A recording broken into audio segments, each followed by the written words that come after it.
In a dimly lit training chamber, a lone man stood. Around him stretched a shadowed space, encircled by multiple doors, each leading to a different path that would shape his destiny.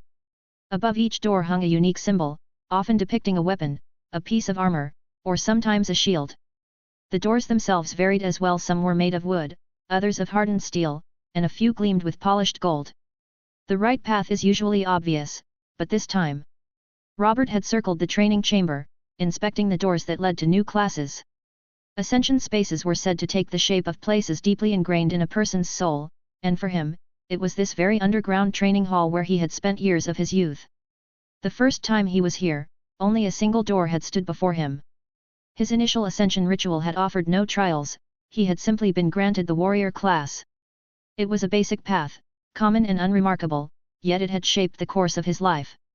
Not long after, he had chosen to advance as a knight, stepping through the door that led to the path of a squire. That time, he had faced a grueling trial, battling a series of monsters while clad in progressively heavier armor. Even so, he had prevailed on his first attempt. Soon after, he continued his training at the Knight Academy. He took his time, honing his skills to their peak, but his focus remained on mastering the blade. To ascend as a sword knight, he was given a new trial. This time, he had to defeat multiple armored knights in a jousting tournament. These trials felt real, almost indistinguishable from reality, and even featured actual people, some bearing striking resemblances to those he had encountered in his life. For some reason, his final opponent in the tournament had looked eerily similar to one of the young men who had tormented him during his time at the academy. Even now, he could still vividly recall the satisfaction of beating him bloody. At that point, he had reached a new milestone, becoming a Tier 2 class holder, an achievement he took great pride in.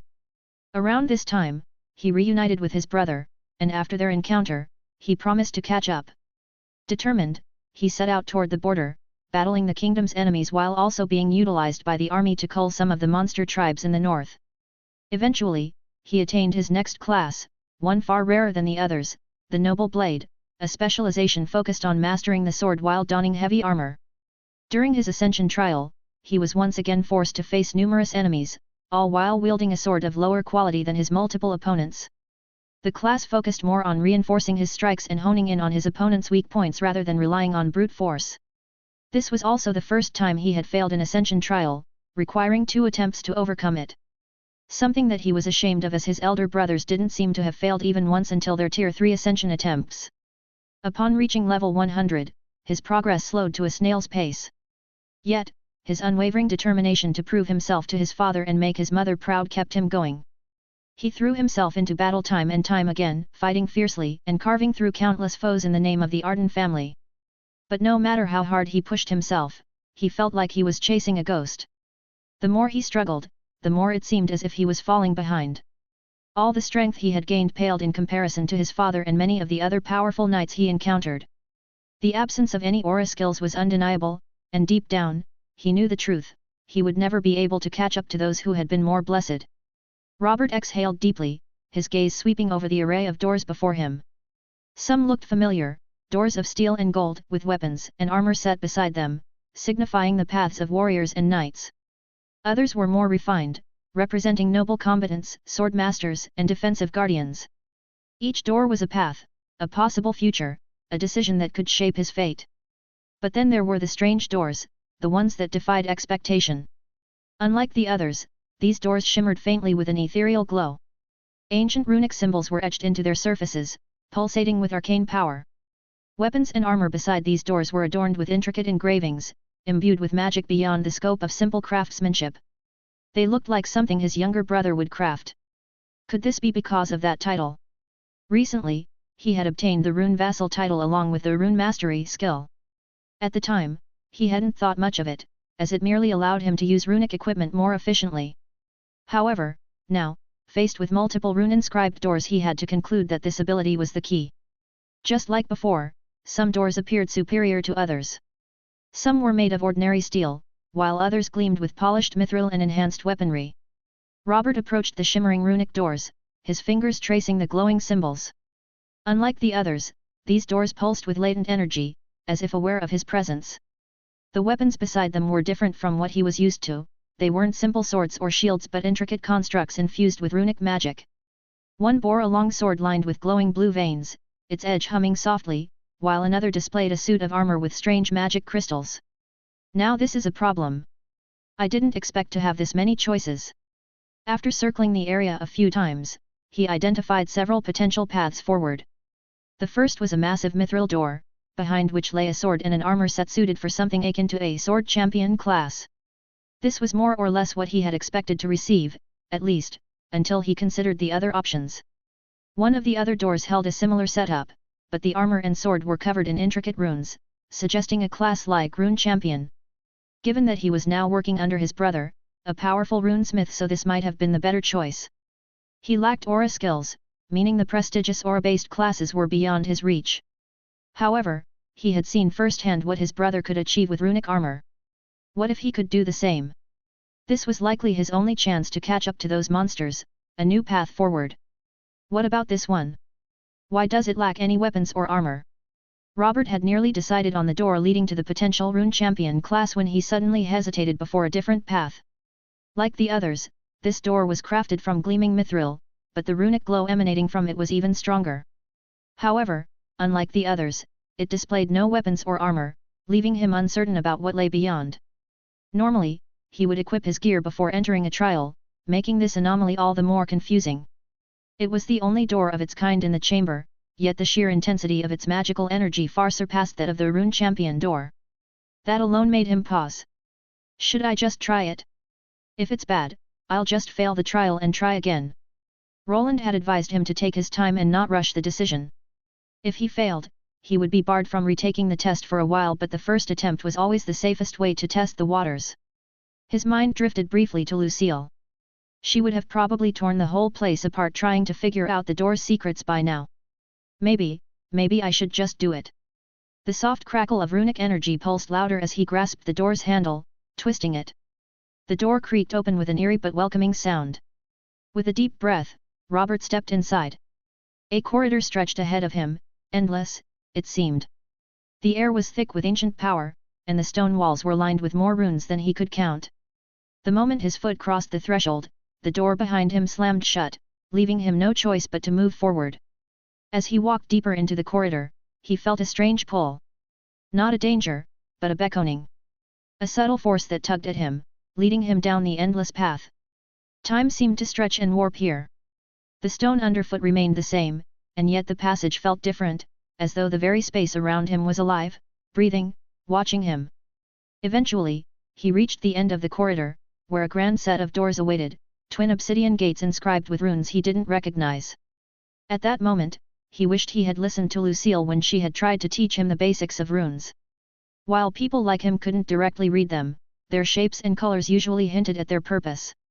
After taking a deep breath and steeling himself for whatever lay ahead, he pushed the heavy doors open. A bright light greeted him as he stepped forward, and in the next instant, he found himself in a new location. The ground beneath him felt like stone, reminiscent of a castle, as did the towering walls around him. A long, crimson carpet stretched out before him, leading toward another set of closed doors. The scene reminded him of the throne rooms depicted in paintings or the grand chambers reserved for powerful nobles, at least of ducal rank. I don't see any runic symbols anymore. Robert glanced around, trying to make sense of his situation. He soon realized that his clothing had changed. Instead of his previous attire, he now wore what resembled the underarmor of a knight, a blue gambeson, linen leggings, and thick leather boots.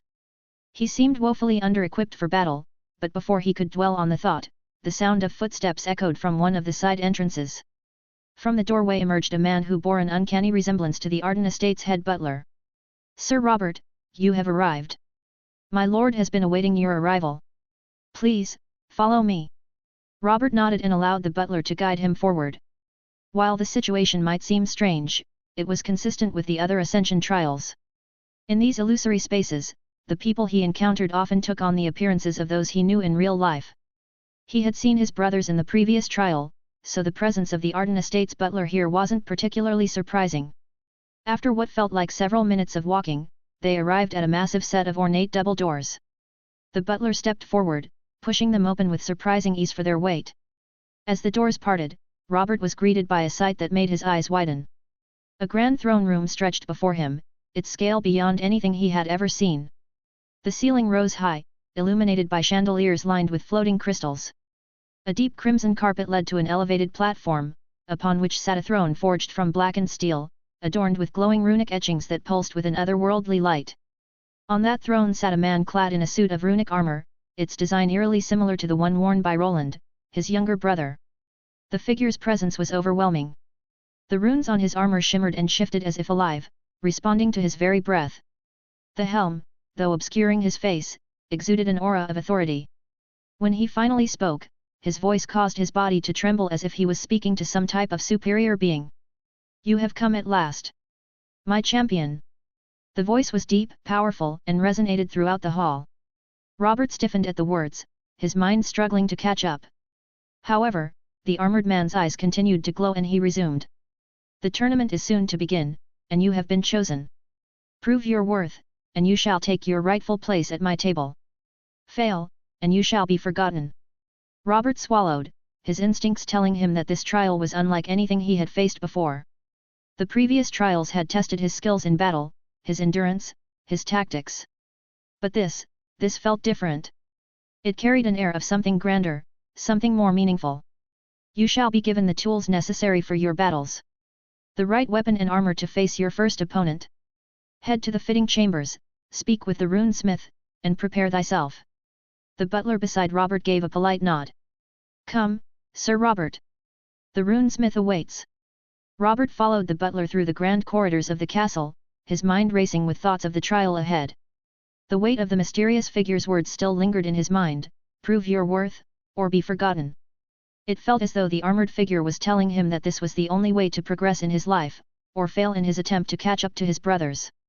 The castle's architecture was breathtaking, walls lined with intricate carvings, archways stretching high above, and banners bearing unfamiliar symbols fluttering from the ceilings.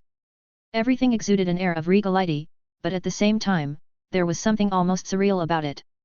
For a moment, Robert stopped to gaze out through one of the windows. From there, he had a clear view of the castle grounds and a nearby jousting arena. It was likely the place where he would soon face his opponent, one of many. He had no idea how many challengers awaited him, but he needed to determine whether this class was the right fit. Perhaps only after meeting the runesmith and engaging in battle would he understand how this class could benefit him and if it was compatible with his fighting style. Beyond the arena, a vast landscape stretched in all directions, an expanse of trees and fields of golden wheat. Yet, there were no farmers tending the crops, no soldiers patrolling the area. As always, this illusory space provided only the bare minimum required for the test. After turning away and resuming his walk, they arrived at another set of double doors, albeit much simpler than the ones leading to the throne room. The butler stepped forward, pushing them open to reveal a massive forge room. The air inside was thick with the scent of burning coal and molten metal, and the rhythmic clang of hammer against steel echoed throughout the chamber. Robert stepped inside, his gaze immediately falling upon the lone figure working at the anvil. The man was of sturdy build, his muscular arms moving with practiced precision as he shaped a glowing ingot with his hammer. Sweat glistened on his brow, and his leather apron bore countless scorch marks from years of toil. But what caught Robert off guard was the striking resemblance this man bore to Bernier, Roland's trusted assistant. "Ah, so you must be the one." The runesmith spoke without looking up, his voice deep and steady.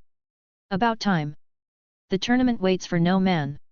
Robert stepped closer, his eyes flicking to the many weapons and armor pieces neatly arranged around the forge. Each piece radiated magic, the unmistakable mark of rune-forged craftsmanship. Even as a warrior who had spent most of his life relying on physical strength and refined swordplay, he could not deny the allure of these enchanted tools. "Now, what do you wish to use?" "What do I wish to use? I can't craft the proper weapon and armor if you don't tell me what runic enchantments you favor, now can I?" The blacksmith turned to face him, his gaze intense. This was something new for Robert. He had never had the luxury of choosing his own equipment, always making do with whatever enchantments he could get his hands on. Even when Roland entered the picture, he had provided weapons for him, ones Robert used until they broke down before he reached his second-tier class. Now, this blacksmith who looked so much like Bernier, was asking him to decide. To tell him exactly what enchantments he preferred. Robert hesitated for a moment before finally asking a question. "What sort of enchantments can you make, runesmith?" "Ha! I can make all of them. Now, quickly, tell me what you need before the first bout begins." We don't have all day. Well, this might be a problem. Robert rubbed his head in contemplation. Before him lay swords of all shapes and sizes, armor, light, medium, heavy of varying designs. But the choice was his, and for once, he was expected to dictate the terms. A troublesome predicament indeed.